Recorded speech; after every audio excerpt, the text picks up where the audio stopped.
Welcome back to Precious Techno Engineering channel. If you are working with the sensitive samples or hazardous biological agents, then there is a zero room for error. That's where the biosafety cabinet comes in.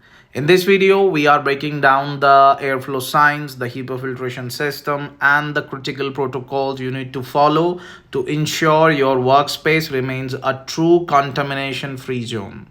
Let's get started.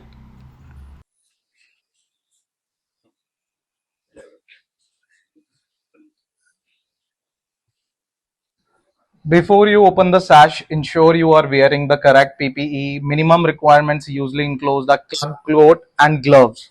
So this is the UV once you are opening the sash, if once you are working with the sash. So it gives you a UV light. Before you begin, allow the cabinet to run at least 3 to 5 minutes. This purges air and establish a stable laminar airflow. Now, if you talk about the surface decontamination, always spraying the ethanol, 70% ethanol, with a paper towel, just like this. I don't have a paper towel, I have some napkins. Always clean the area like this, from clean to the dirty area. Now, how to place the instruments inside the cabinet. When loading your materials, less is more. Arrange your items so that you can work easily.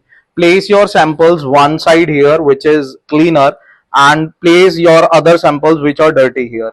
Never block this front grill and the rear grill. So traps the protective air contained and puts you on risk.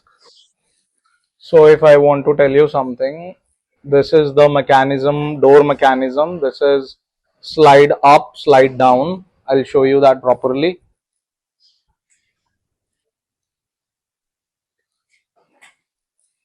By pressing this side up button, it is moving.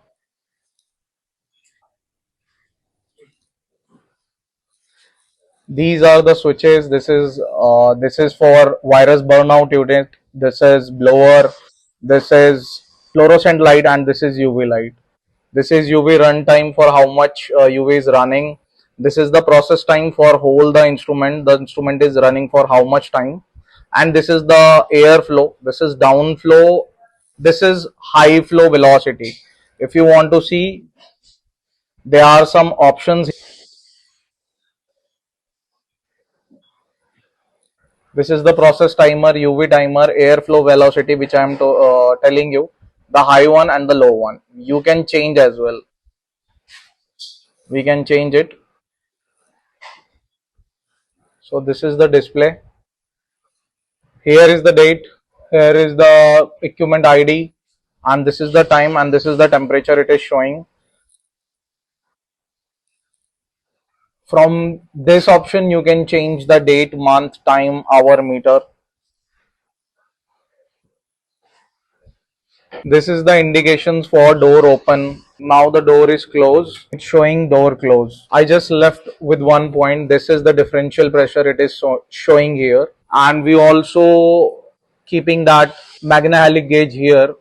And this is a power port. And this PLC touch screen is enabled with the 21 CFR compliance, US FDA Part 11 software, and this is the RS-232 port where we can get all the reports and data, user audit report, audit trial reports. Here is a biosafety cabinet. For operation, we can start from here. So this is the biosafety cabinet. Now that process is end. Now it's working. I'm showing you that green light is indicate that these portions are running. Means your white light is running, your blower is running, and the virus burnout unit is also running. This totally model is designed on an export basis. Look at the design.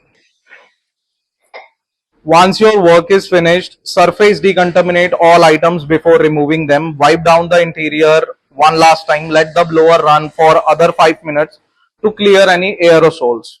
Finally, turn off the blower and light and close the sash if required by your lab. Please follow that standard operating procedure which your manufacturer has given properly.